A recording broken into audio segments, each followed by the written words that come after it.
Bonjour à tous, on se retrouve au bord de l'eau pour une nouvelle vidéo Matrix. Donc j'ai choisi aujourd'hui de vous présenter une pêche de gros poissons en canal. Donc c'est un canal de 40 mètres de large avec une eau pas très claire dans laquelle elles vivent de nombreuses espèces comme les brèmes, les carassins et les carpes. Il y a pas mal de carpes. Donc on va partir sur une pêche à ras de la berge d'en face. Et on va essayer de voir comment ça se déroule. On va essayer de voir si on arrive à sélectionner les plus beaux poissons. J'ai choisi aujourd'hui de pêcher un seul coup en face, donc sur la berge opposée, à 3-4 mètres de la bordure, décollée. Je me laisse une marge de sécurité parce qu'il y a pas mal d'accros, il y a des arbres. Justement, j'ai cherché aujourd'hui à m'installer sur un poste où il y avait un gros bosquet, donc de branchages, de joncs, ces choses-là. C'est souvent des abris à beaux poissons, donc ça peut être aussi bien des carpes, des carassins, que malheureusement des carnassiers. Donc avec la technique qu'on va employer aujourd'hui, l'amorce, le maïs, ces choses-là, je ne pense pas qu'on devrait trop les intéresser, mais on va voir comment ça se déroule. Je suis déjà installé, il fait très très chaud, donc on va essayer de pêcher rapidement pour éviter la grosse période de midi 14h. Donc en ce moment, on n'est pas loin des 40 degrés. Et quand il y a une grosse luminosité, une grosse chaleur, ça peut fermer un peu la bouche des poissons. Donc on va se dépêcher. Je vais finir de me mettre en place et on va attaquer la pêche tout de suite.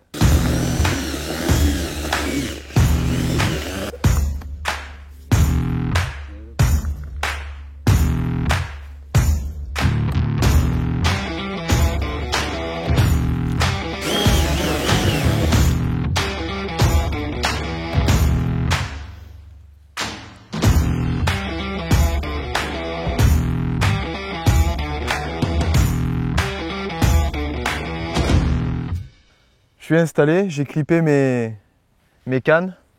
On verra après ce que j'ai monté exactement pour pêcher aujourd'hui. Je vais vous présenter mon amorce et mes èches pour cette partie de pêche. Je vais essayer de cibler les gros poissons comme je le disais. Donc j'ai mouillé quelque chose, une amorce, un mélange qui est très riche en maïs, en biscuits, ces choses-là, et collant. Donc ça va, il bouge pas sur le fond, il travaille à plat, il ne va pas partir dans le courant. Il y a un petit courant qui n'est pas gênant, mais ça va quand même rester au fond. Mais ce mélange, surtout, il va me permettre d'amener mes èches. Donc, j'ai choisi d'utiliser pas mal de graines. Donc là, c'est un mélange. Il y a du blé, du millet, il y a du cheneville, il y a pas mal de choses. Donc les graines, ça plaît à tous les poissons en général, mais surtout aux beaux poissons. Les carpes, quand elles mettent le nez dedans, généralement, elles y restent. Donc ça, je vais l'intégrer soit en bouchon dans mon feeder, soit en mélange. J'ai humidifié plutôt quelques pelets, donc je les ai fait tremper 1 minute et demie, 2 minutes. Je les ai essorés, j'ai enlevé l'eau. Donc ils sont mouillés, ils vont bien couler, ils vont bien rester au fond. Donc les pelets, c'est une valeur sûre pareil sur les gros poissons. Je me donne un petit avantage aujourd'hui en les utilisant. Et ensuite, l'indémodable, donc dendros, donc des vers à couper. Je vais les couper, les intégrer au fur et à mesure. On va voir comment ça se passe. Je vais peut-être en mettre beaucoup, peut-être pas du tout. On va voir. Je vais en couper 4-5 au départ et on verra les poissons qui viennent sur le coup. Si c'est des carassins, j'en couperai un peu plus. Si c'est des carpes, je mettrai un peu plus de graines, un peu plus de maïs. Parce que j'ai aussi du maïs en graines. Donc on va vraiment s'adapter aux conditions de pêche du jour, au temps, à tous ces paramètres-là.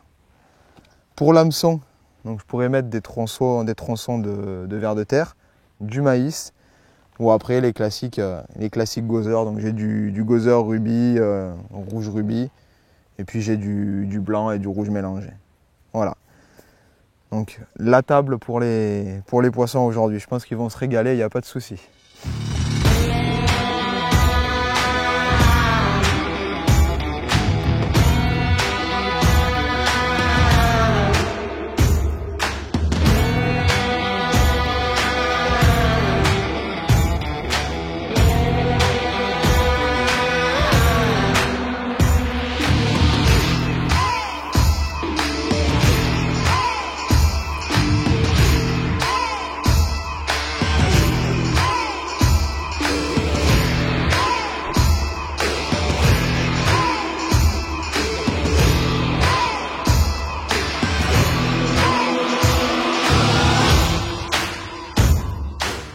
suis vraiment impatient d'attaquer à pêcher. Ça va être ma première cage avec un bas de ligne. J'ai mis une dizaine de cages d'amorçage avec beaucoup de graines, quelques graines de maïs, des pelets, quelques asticots rouges, des gozer. J'ai fait une petite table sur 1 mètre de large, pas très large mais pas précis non plus, pour que les carpes et les gros poissons puissent venir et s'installer tranquillement. Si je mets tout au même endroit avec un coup de queue, ils vont tout balayer, tout va descendre, donc je pêche un peu plus large. Donc c'est ma première cage, on va voir ce que ça va donner. Allez, pourvu qu'on ait des touches.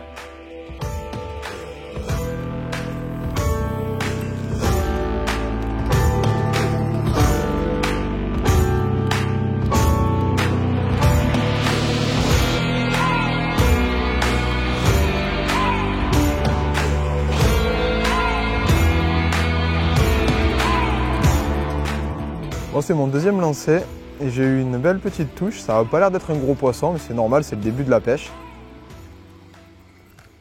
Donc c'est une plaquette. Tout est bon à prendre.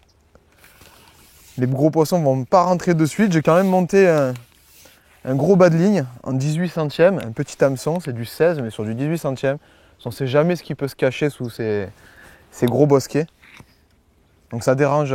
Ça n'a pas l'air d'avoir dérangé madame.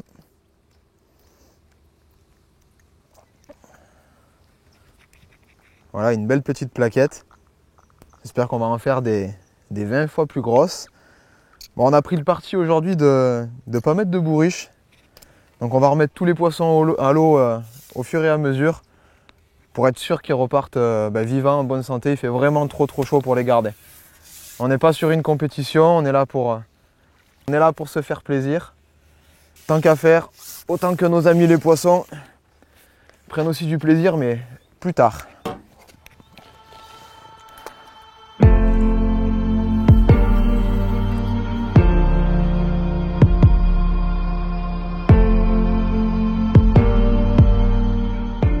Bon, ça fait un quart d'heure que je pêche. J'ai beaucoup de touches de petits poissons. J'ai fait une plaquette, un gardon. Je les manque parce que j'ai sûrement un bas de ligne un peu trop gros. J'ai des refus. Je pêche en nylon, je vois pas bien les touches. C'était une volonté de commencer comme ça parce que voilà, on peut toujours tomber d'entrée de jeu à l'amorçage, sur les premiers impacts, les premiers bruits. Alors, on peut toucher un gros poisson et voilà, il ne faut pas le rater. Donc là, le gros poisson, il n'est pas rentré de suite. Je vais changer de canne. Je vais passer avec, c'est une XC Class 380. Je vais passer avec la même canne, mais je vais la monter en tresse avec une potence. Et je vais essayer de faire ces quelques plaquettes. Et peut-être qu'on attirera l'attention d'une brème un peu plus grosse en attendant que les gros poissons rentrent. Donc j'avais un bas de ligne en 18 centièmes, donc en power micron. Là je passe en 14 avec un hameçon de 14, un all-round. Déjà ça va trier, je vais avoir un peu plus de touches, peut-être un peu moins de refus. Je ne vais pas descendre beaucoup plus fin pour le moment, on verra après comment ça se passe.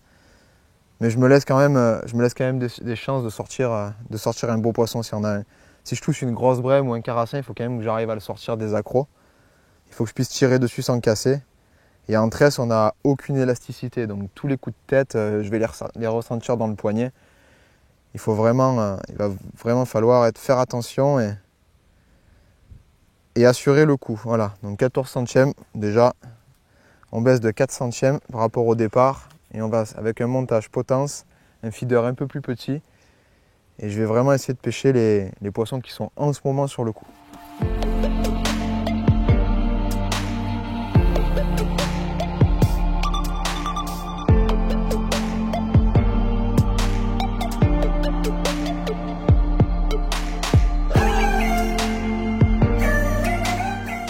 Voilà, en tresse, on est de suite en contact avec le poisson. Il n'y a pas de temps mort entre le moment où le poisson mange et le moment où on voit la touche sur le sillon, et ça permet de faire, voilà, c'est des petits poissons, ils sont sur le coup. Les gros vont rentrer, mais ça permet déjà d'avoir des touches et de tout prendre. Donc, une plaquette, hameçon de 14, ça lui fait même pas peur, 2 gozer. Allez, retourne à l'eau.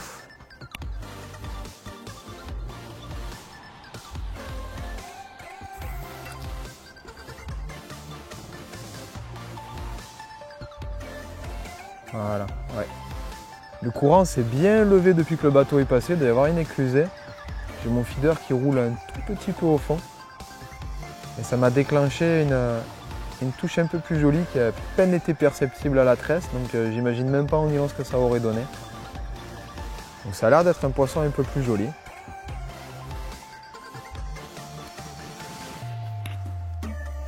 C'est un mulet. C'est un mulet, c'est des poissons qui aiment bien le bruit, mais qui sont un peu fous.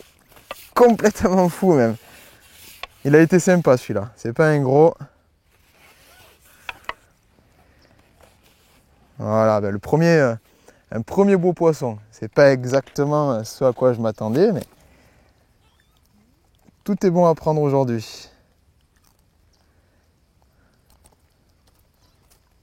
Voilà, il a été sympa, parce que d'habitude sur de la tresse, il nous fait des beaux petits rushs. Parfois ils font des chandelles, et là c'est sans, ils n'ont pas de pitié avec nous. Hein. Voilà, un beau poisson, on va vite le remettre à l'eau. Donc c'est des poissons qui sont originaires de la mer, hein, qui ont la défense des poissons de la mer.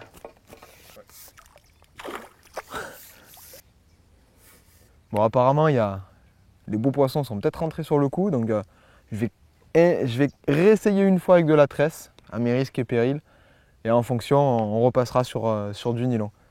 Donc là, je suis en potence, j'ai aussi une canne en potence en nylon, donc ça sera peut-être l'occasion de changer pour le même montage, mais sur du nylon pour assurer vraiment tous les poissons, s'ils commencent à rentrer des mulets, entre autres, ou des poissons de plus de 600-700 grammes.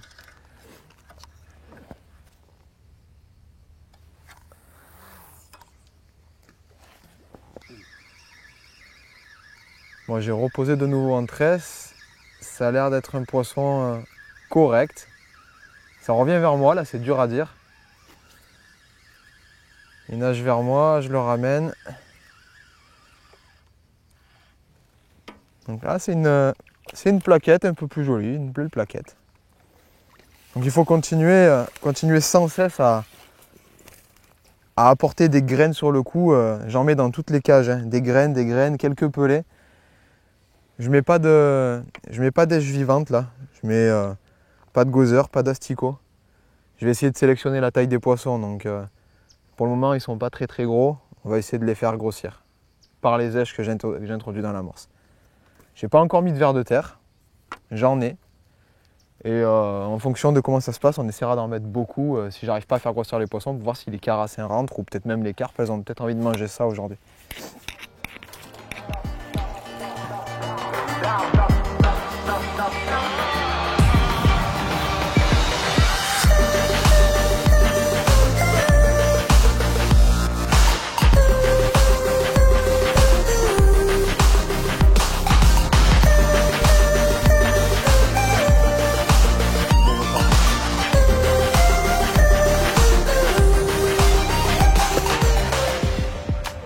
Bon, le courant se maintient, l'éclusée a l'air de durer un peu. Je vais en profiter pour changer de canne. Là, la pointe est un peu fine. Malgré le sillon en 2 oses, les XC Class, elles ont la même finesse que les XS. Donc, on est vraiment sensible en pointe. Là, avec le courant, c'est un peu gênant.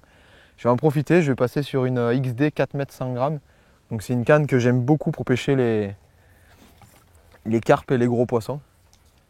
Donc avec un sillon de 2,5, mais il est plus raide déjà, c'est un peu plus gros de section. Donc ça va me permettre déjà de décoller un peu plus mon fil en hauteur de l'eau. Et puis d'essayer de passer une èche un peu plus volumineuse. Là je suis à 7 poissons. C'est quasiment que des plaquettes, j'ai 2 rotangles. Je vais essayer de passer à l'hameçon avec un maïs, un terreau, pour essayer de poser au fond, attendre un peu plus, voir s'il n'y a pas un gros poisson qui est positionné autour du cou et qui attend quelque chose d'un peu plus consistant pour se déplacer. Allez, je vais monter un gros bas de ligne. Je pense que je vais monter un feeder rigueur et on va essayer ça.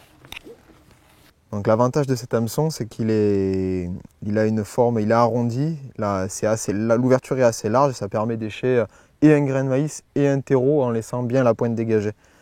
Donc c'est un hameçon à œillet qui est fort de fer, qui est vraiment idéal pour pêcher au feeder.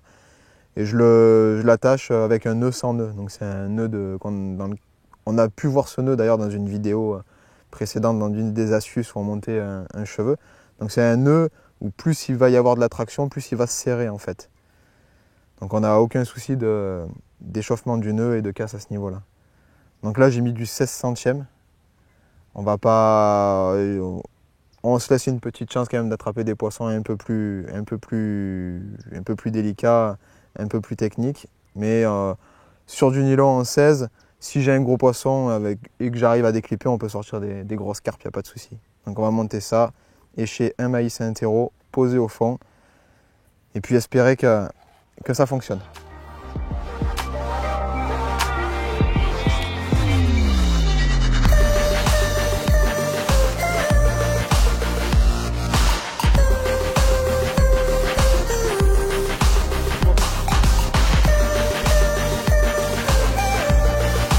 Bon ben voilà, ce qu'on voulait essayer fonctionne.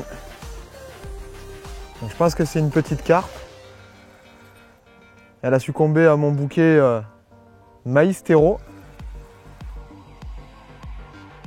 Donc ça n'a pas attendu longtemps, hein. Ça a attendu 8 minutes. En général sur ces pêches-là, j'attends jusqu'à 13-14 minutes.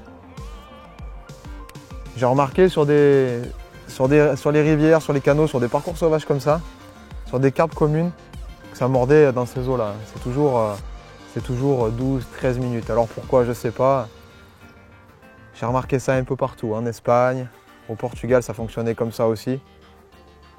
Et surtout chez nous.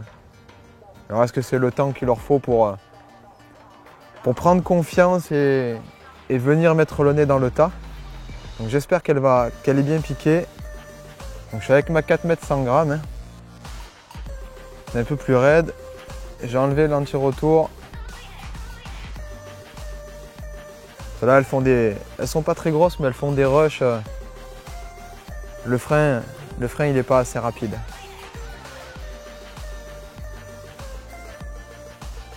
Un petit carpeau. Bon ben ça rassure, donc on n'arrivait pas à sélectionner les poissons avec les aiges dans l'amorce. Donc je suis passé sur une sélection par lèche à l'hameçon. Et ça a l'air de fonctionner pour le moment, donc on va... Hop là, c'est dans l'épuisette, yes. Donc, eh ben elle se décroche dans l'épuisette. Eh bien au moins, elle ne devait pas être piquée profond celle-là. Donc on va la regarder un peu. Donc c'est des poissons qui sont superbes. Là ils sont pleins de vitalité, ils ont des belles couleurs, ils sont pas abîmés. Donc un super petit carpeau qui doit faire entre 700 et 800 grammes je pense dans ces eaux là. Donc une belle touche là, en général c'est soit la canne elle s'arrache, soit elle revient, ça fait des retours monstrueux. On pêche sur un talus, donc les poissons ont tendance des fois à descendre avec lèche. Des petits barbillons, superbe poisson.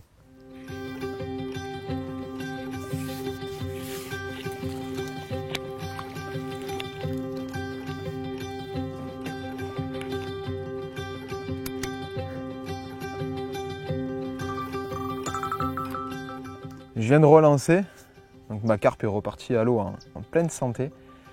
Et il se pourrait bien qu'il y en ait d'autres qui traînent. Donc je vais pas me faire avoir, je pêche clippé. Je suis obligé de clipper parce que je pêche pas loin de la berge. Si je déclippe et que je mets un repère, si je laisse filer de 2-3 mètres de trop, que je fais une erreur d'inattention, je vais aller m'accrocher, je vais tout casser. Je vais bouger les arbres et là ça va être la catastrophe. Donc ce que je vais faire, c'est que je vais mettre un coup de marqueur. Donc juste au-dessus de mon clip, et une fois que j'aurai lancé, je déclipperai. C'est une pêche, les pêches de gros poissons, c'est une pêche comme je le disais où on peut attendre jusqu'à un petit quart d'heure. Donc ça serait dommage d'attendre un quart d'heure, de toucher un gros poisson et de le casser parce qu'on est clippé, on n'a pas réussi à se défaire, ces choses-là. Donc je me mets sur le clip. Donc là j'avais déjà commencé à le faire, mais on ne le voit plus très bien. Et je vais venir appliquer, c'est un marqueur gras. Hein. Si on n'a pas de marqueur, on peut aussi le faire avec une ligature. On avait vu ça dans une astuce donc sur les vidéos de pêche aux méthodes feeder précédemment. Voilà, donc là c'est tracé. Je positionne ma canne, je tends ma bannière Et une fois que tout est en place, hop, je déclipe. Donc comme ça, si j'ai un gros poisson, il part. Je peux démouliner, débrayer, faire ce qu'on veut, enlever le frein. Ça s'en va, je peux le travailler. Et après, j'ai juste à revenir à ma marque et reclipper. Donc c'est du gain de temps et puis ça évite de perdre des poissons bêtement.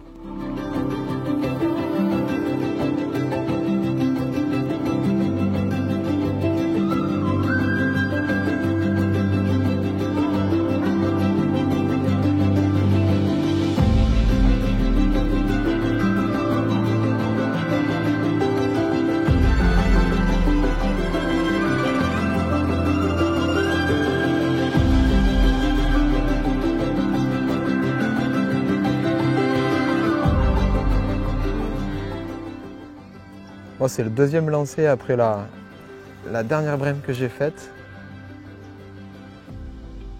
J'ai attendu quelques minutes, 6-7 minutes. Et j'ai eu une belle touche. Alors, je ne sais pas ce que c'est, ça a l'air d'être un autre carpo.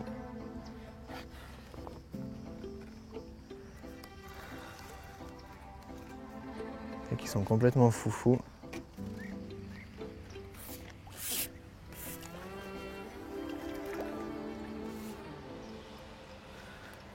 Hop là, petit carpo. Donc on arrive vraiment à sélectionner les poissons. C'est super intéressant de savoir qu'ils veulent des grosses zèches. À 2 secondes près, on passait sous la péniche. C'est un canal qui est navigable et en cette saison, il y a beaucoup de bateaux de location. Bon, c'est des fonds plats, ça gêne pas, ça gêne en rien à la pêche. Mais bon, il faut faire avec.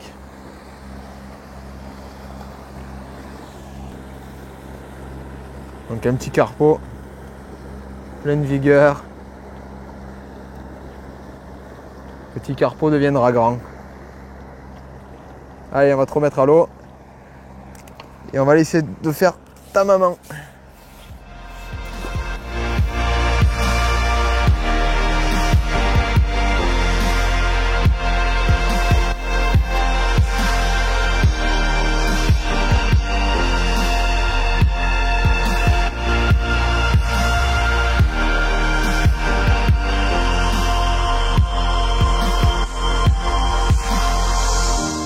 Quand il y a beaucoup de courant comme aujourd'hui, donc là il y a des éclusées, il y a beaucoup de bateaux qui passent, donc il y a du tirant-d'eau. Il y a en plus le vent qui descend un peu, qui descend le canal, donc ça crée un peu un courant de surface. C'est important de lever sa canne pour annuler un peu tous les effets mécaniques de l'eau sur la bannière. Donc plus on va lever, moins il y aura de tresse ou de nylon dans l'eau, là c'est du nylon en l'occurrence, et moins il y aura de traction sur le sillon, moins il pliera. Donc il y a toujours, là je suis repassé avec une canne un peu plus fine pour essayer de faire des poissons qui fouillent un peu sur le coup, mais faut vraiment annuler au maximum cette traction de l'eau sur le nylon. Il y aura une meilleure lecture des touches et puis un contact plus direct. Et quand on a son sillon au ras de l'eau et qu'il y a du courant, on crée une espèce de ventre mou. Et quand on ferre, on voit les touches, mais quand on ferre, soit on ferre en retard, soit on ferre la bannière, on ferre pas directement le poisson. Et là, soit c'est pris au bord, soit c'est décroché. On s'enlève pas mal de réussite. Donc la position de la canne, plus il y a du courant, plus il faut lever le sillon. Et l'idéal, c'est de pêcher, bon là, c'est pas des courants violents, mais quand il y a vraiment un courant un peu plus puissant, c'est de pêcher vers l'aval. La canne presque face à soi, le nylon vers l'aval. Et plus on va enlever d'angle par rapport au courant, hop, hop, gros poisson, ah, décroché. Plus on va pêcher vers l'aval, plus on va enlever de l'angle par rapport au courant et moins il y aura de résistance et moins il y aura de traction sur le sillon. Ça c'était un petit carpo ça.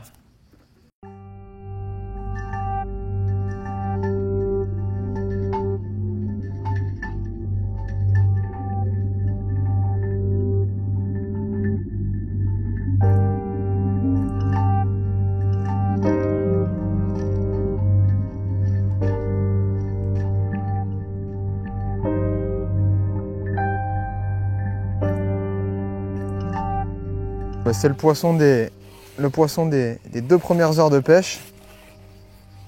Donc tout à l'heure il y a eu un passage avec des carpos, on a réussi à les sélectionner en utilisant des grosses zèches.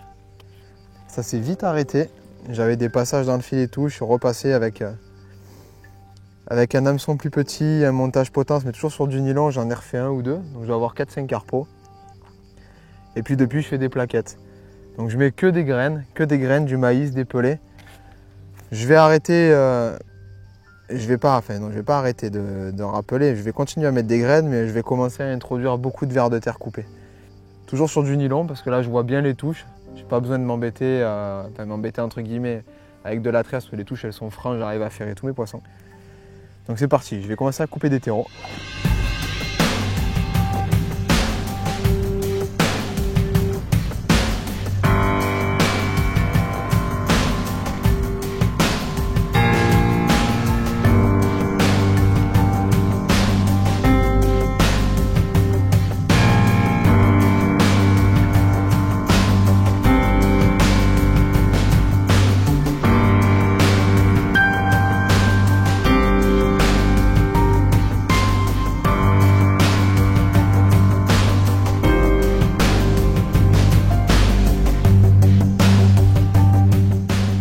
Poisson. Bon, je viens juste de reposer derrière ma décroche et j'ai de nouveau un beau poisson. Est-ce que le fait de couper plein de vers de terre, ça aurait déclenché des touches? C'est possible. Ça devient une pêche un peu plus technique. Ah ben, c'est un silure. C'est un petit silure. Donc c'est peut-être ça qui m'embêtait tout à l'heure sur le coup, et le fait de pêcher au ver de terre, ça l'a déclenché. Allez, c'est dans la poche. Donc un poisson atypique quand même. Sur une pêche au feeder, on en fait de plus en plus sur de nombreux parcours. Donc un beau poisson qui doit faire 400-500 grammes. Ça, je pense que quand ça vient sur le coup manger le maïs et les vers de terre, ça doit mettre un sacré bordel.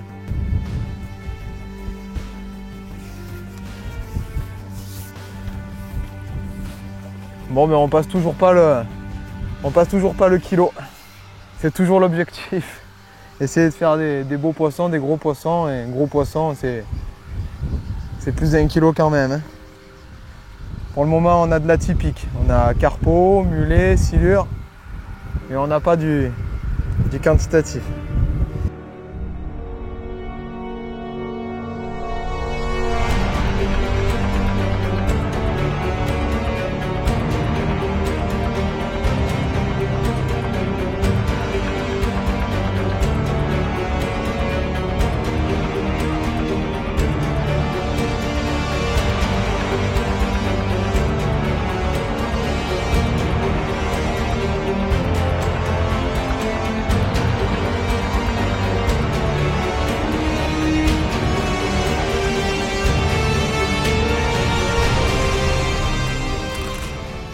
Bon, j'ai l'impression que les terreaux commencent à faire leur effet. J'ai décroché un carassin, j'ai fait 2-3 plaquettes. Et là j'ai une belle touche. À mon avis c'est un carpeau. En tout cas ça en a la défense. Donc je suis assez... Oh là là. Donc, je suis assez confiant parce que je suis en 18 centièmes en bas de ligne avec un hameçon feeder rigueur. Donc s'il est bien piqué, s'il n'est pas piqué au bord, normalement ça devrait bien se passer. Je suis en nylon, donc ça laisse une sécurité, ça fait élastique, plus l'anti-retour. Hop, là il revient, ça c'est toujours le piège. Il revient dans la bordure, il ne faudrait pas qu'il y ait une branche.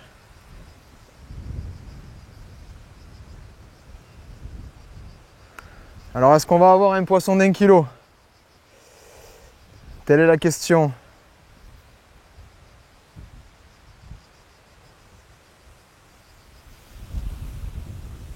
Je pense qu'on va avoir notre poisson d'1 kilo.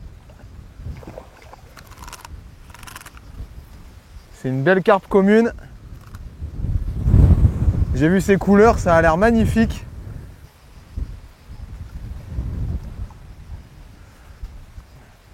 Donc si on la met dans l'épuisette, on a rempli une partie du contrat, on a réussi à sélectionner un beau poisson.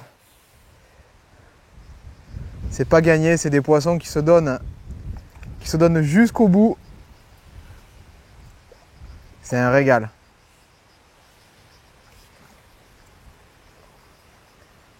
Yes! Elle y est!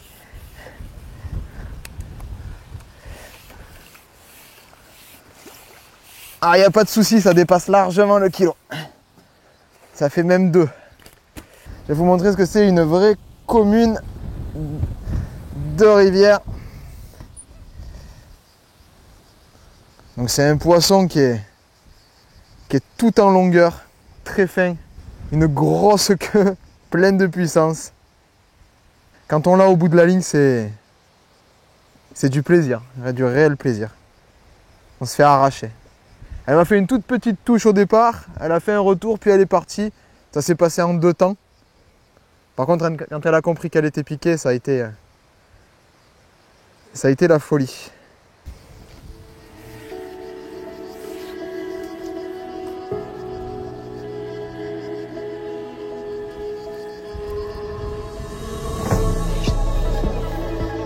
Ah ben voilà! On l'a notre poisson!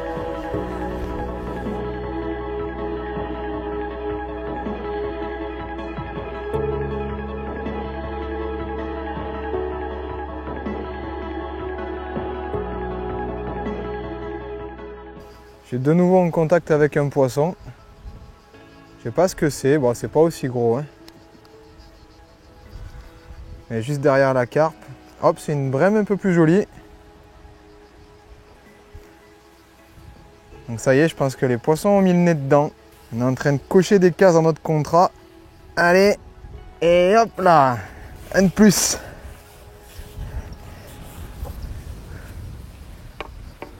Donc comme quoi, il ne faut pas s'arrêter aux idées reçues. C'est pas en pêchant uniquement avec des graines, des pelés, des choses comme ça qu'on a sélectionné la taille des poissons et puis la variété. Là, c'est avec des terreaux aujourd'hui. Donc il fait chaud, on pêche pas loin de la berge. Je pense que naturellement, il doit y avoir des choses qui tombent dans l'eau. Et voilà une belle brème. Donc un beau poisson de plus. On va vite remettre à l'eau.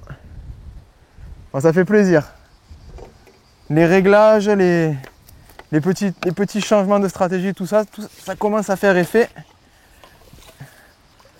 C'est une pêche qui devient vraiment intéressante. Allez, je remets vite un terreau à l'hameçon. Un gros dendros coupé en 2. J'en remets dans la cage.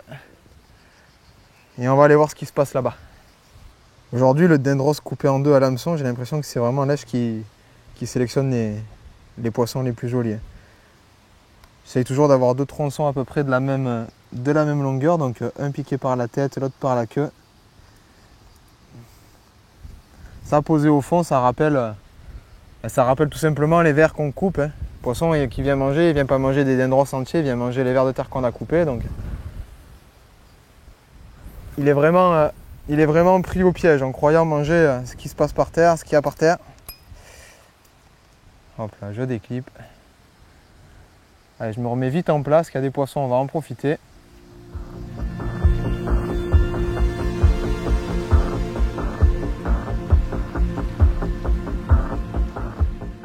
Bon, c'est reparti là, on est dans ce qu'on peut appeler le quart d'heure de folie là. J'ai eu une touche, avant de toucher ce poisson, j'ai eu une touche. Ça m'a plié la 4 mètres 100 grammes en 2. C'était assez impressionnant. J'ai rarement eu une touche comme ça, même aux méthodes feeder. Je sais pas si j'ai déjà eu du aussi violent. Ah ben voilà, là c'est encore une carpette. Elle fait plus d'1 kilo. Je pense que le poisson qui m'a fait une touche tout à l'heure devait être vraiment gros, alors vraiment énervé. Là c'est... ça y est, ça commence à payer.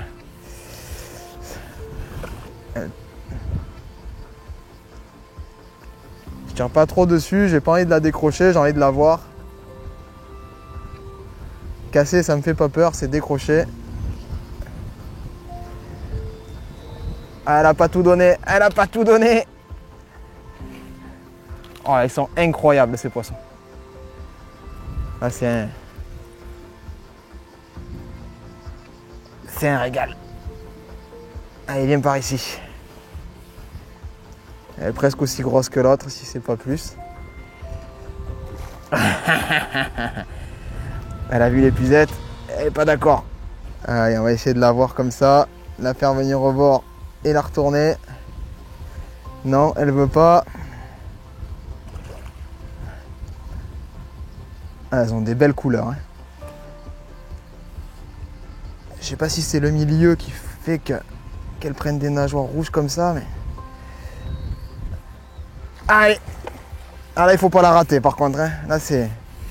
Si elle ressort, c'est un coup à ce que le feeder s'accroche dans l'épuisette et qu'on perde son poisson. Hein. Magnifique. Magnifique poisson. Elle est pas plus longue que celle de tout à l'heure, mais elle est plus large. Poisson magnifique. Pleine puissance. Elle est plus épaisse que l'autre. Aussi longue, un peu plus haute. C'est une morphologie différente. Mais alors, elle avait presque plus de gaz. On va la remettre à l'eau, on va aller voir ce qui se passe là-bas parce que je pense qu'il y en a une peut-être plus grosse qui traîne là. Au vu de l'activité que j'ai dans le sillon, de tout ce qui se passe. Allez, on perd pas de temps. À mon avis, ça va pas traîner. Allez, allez, hop là!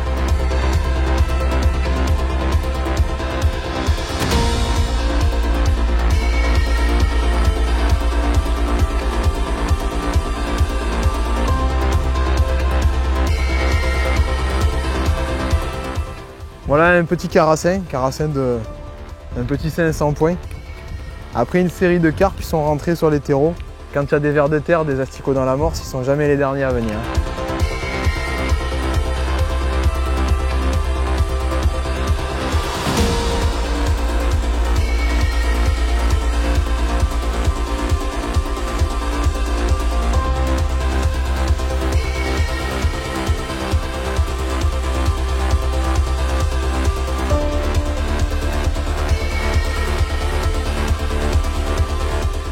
Poisson magnifique. Elle en bave des terreaux.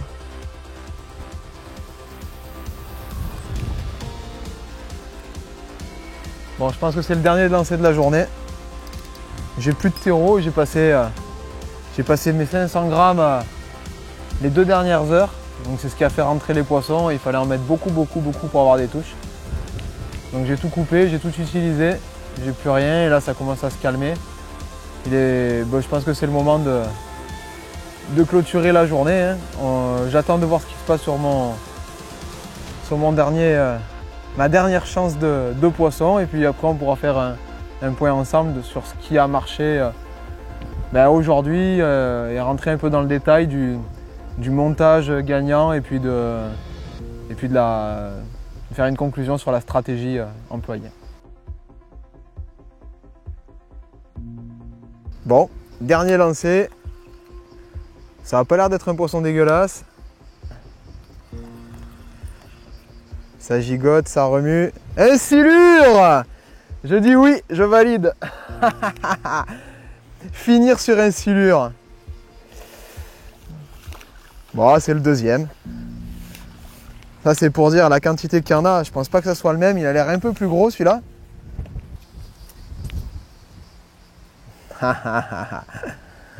C'est quand même des beaux poissons, hein. Ça a vraiment des jolies couleurs quand on regarde de près. Il y a une espèce de treillis de l'armée, gris, blanc. C'est vraiment joli. Je te décroche et je te remets à l'eau. Ça t'ira embêter quand tu seras plus grand. Les plaquettes et les gardons. Un beau poisson. Bon ben voilà, la journée se termine.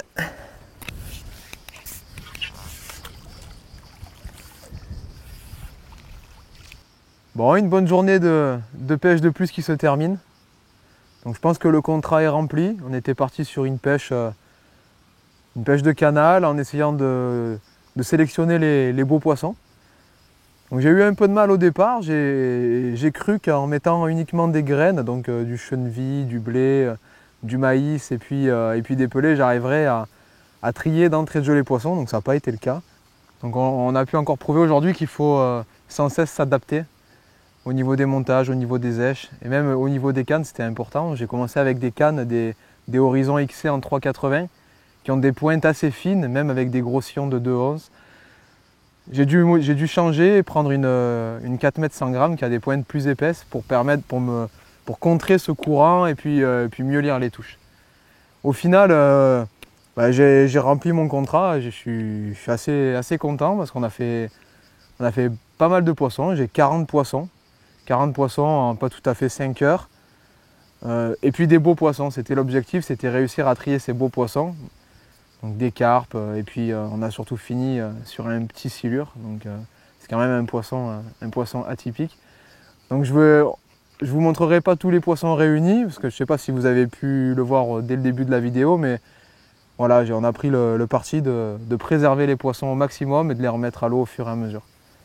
Donc j'ai deux carpes de 2 kg, après des poissons de 300-400 grammes de moyenne, à 40 poissons, voilà. Je vous laisse faire le calcul, mais c'est une belle bourriche, beaucoup de plaisir, et j'espère que vous aurez appris 2-3 trucs dans cette vidéo. Et on se retrouve très bientôt sur un autre poste, peut-être pas loin de chez vous, sur une autre pêche. J'ai encore aucune idée de ce qu'on va faire, mais voilà, tout ce que je sais, c'est qu'on se retrouvera dans une prochaine vidéo ensemble. À bientôt, merci.